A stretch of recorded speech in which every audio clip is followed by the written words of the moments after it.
دوستان افغانستان بزرگ، سلام ترامات و تقدیمتان میکنم. امیدوارم که روز بخیر آغاز کرده باشین. دوستان محترم، شاید شما در مورد مسائلی که فعلا ما میخوایم بالایش بحث کنیم اتفاق نظر مورد ما داشته باشین. امیدوارم که در این رابطه شما حوصله داشته باشین. دوستان محترم، ما در رابطه با جهادین و سیاستمدارای که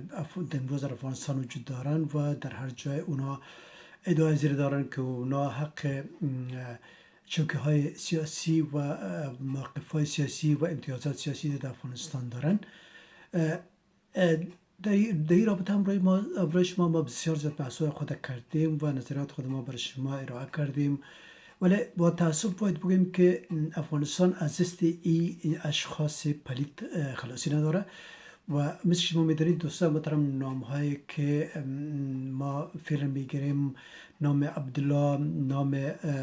امان‌الله گذر، نام سالنگی و یا نام های دیگه مثل قماندان جرأت و دیگه جنایتکارای جنگی که در ماضی جنایت هنگفت را کردن، امروز در افغانستان باز هم نامه از اینا زنده است و نامه از اینا بالای زبانهای مردم است و بدتر از همه در رسانه های و در مطبوعات عمومی این نام ها یاد میشه و از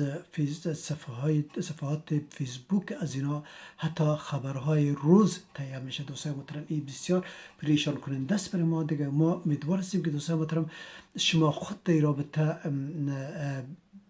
قضاوت کنید که آیا افغانستان یک وقتی میرسه که از دست اینمی اشخاص پلید آزاد شود و افغانستان از اسارت از اینا به اصطلاح آزاد شود و این اشخاص دیگر در مسائل حاد افغانستان، در مسائل سیاسی افغانستان اینا رول نداشته باشن. مثل دوستان محترم، مثل که ما میدانید، ما با تاسف باید بگیم که رهبرانی که تیر شدن و رهبرانی که در آینده باز هم در ریاست جمهوری افغانستان و در چوکه های بلند وزارتخانه ها و دیگرها به وظیفه خود ادامه میدن، از این اشخاص ما بسیار زیاد انتظارات داشتیم. از اینا انتظار زیر داشتیم که در افغانستان بالاخره قانونیت برقرار شود، در افغانستان بالاخره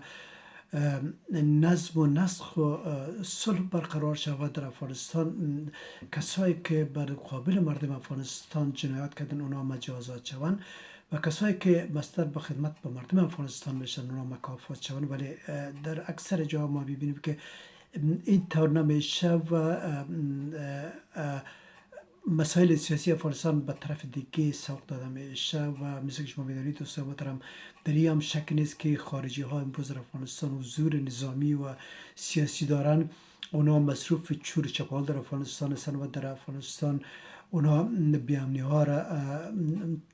اونا دامن بیزنن، اونا برای خود کوشش میکنن در وجود اینمی جنایتکارای جنگی به اهداف شوم سیاسی و استراتژیک خود برسن. دیگه دوستان محترم، ما با تاسف باید بگیم که ما از روزمره اخبار را میشنویم که برای ما پریشان کننده است، برای ما خبر خوشی نیست، برای ما امیدواری که ما از دولت و از مقامات دولتی داریم البته ما را مایوس میسازه، مایوس کننده است. دیگه ما امیدوار هستیم دوستان محترم که دولت افغانستان بالاخره موفق به شود، قادر به شود که اشخاص مثل امان‌الله گذر و قماندان جرأت و سالنگی و دیگر جنایتکارای جنگی که در افغانستان در ماضی لای تنها جنایت کردن و ملکیت های مردم غصب کردن و دزدی ها و رهزنی های انگفت را اونا کردن و در مسائل مواد مخدر، تجارت مواد مخدر و سانروایی و دیگر دزدی ها و رهزنی ها اونا آغشته هستند که بالاخره دولت افغانستان، وزارت داخلی افغانستان و یا دیگر مقامات امنیتی افغانستان قادر به شوند که این اشخاص به میز محکمه بکشند و تا بالاخره افغانستان قادر به این شود که صاحب صلح شود. دوستان محترم، به خاطر زیر ما گپ میزنیم که این اشخاص را که ما یاد کردیم به نوعی مثال اینا رو ما یاد کردیم، البته تعداد از اینا کمک بیشتر از این است. عقب این اشخاص گروپ های خطرناک مافیایی، گروپ های دزدان و دیگر چور چپاولگران وجود دارند که در چوکی های سیاسی هم اونا نصب هستند و در حتی در پارلمان را دارن، در پارلمان نفر دارن و از جام از این آدم ها به اصطلاح مراقبت میشه و از اینا به اصطلاح از اونجا به اصطلاح از اینا به نمایندگی از اینا به اصطلاح در پارلمان افغانستان در دوائر دولتی از اونا حمایت میشه. دیگه ما میگم که این اشخاص تا وقت زمانی که این اشخاص مجازات نشن، این اشخاص از زندگی سیاسی مردم افغانستان دور نشن، در افغانستان هیچ وقت صلح و ثبات آمدنی نیست. از یک طرف دوستان محترم، این در این شک نیست که ما طالبان را دشمنای امنیت افغانستان میدانیم، ولی ما باید با وضاحت باید بگیم که طالب ها این نوع جنایت را که همی اشخاص را که ما یاد کردیم، این نوع جنایت را طالبان هرگز نکردن و طالبان به خاطر ازی که بر مقابل اجنبی ها، به مقابل خارجی ها، امریکایی ها و جنایتکارایی که امروز در افغانستان مثل که قبلا گفتیم حضور نظامی دارن، به مقابل از اونا جهاد میکنن، جنگ میکنن. دیگه ما اونا را دشمن افغانستان میدونیم، چرا که اونا وقت به وقت صلح و ثبات افغانستان به مخاطره میندازن، ولی اشخاص مجاهد و اشخاص مجاهدین سابق و به خصوص اشخاصی که به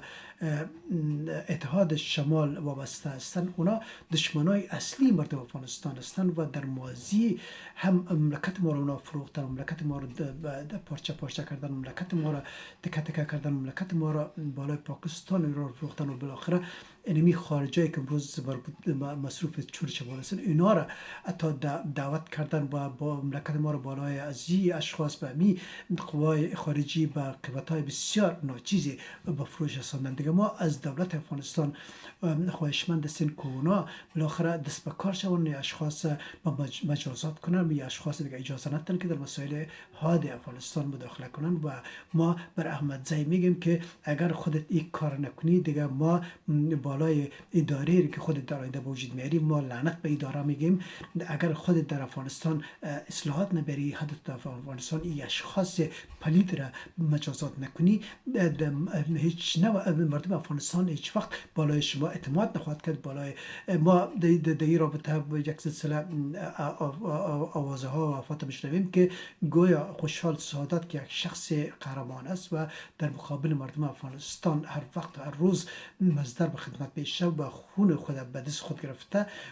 و این اداره احمد زی میخواه که خوشحال سعادت همراه یک مجاهد دیگه تبادله کنه به جای خوشحال سعادت، که جای خوشحال سعادت از طرف اینمی مجاهد جنایتکار تصرف کنه. دیگه ما این کار اگر میشه، دیگه ایره ما تقبیه میکنیم، ایره ما انتقاد میکنیم و ایره ما به نفع مردم افغانستان و ثبات افغانستان میدانیم. دوستان محترم، ما یک وفری کوشش میکنیم بعد زود در رابطه ما صحبت خودم را شما ادامه بدیم. السلام علیکم.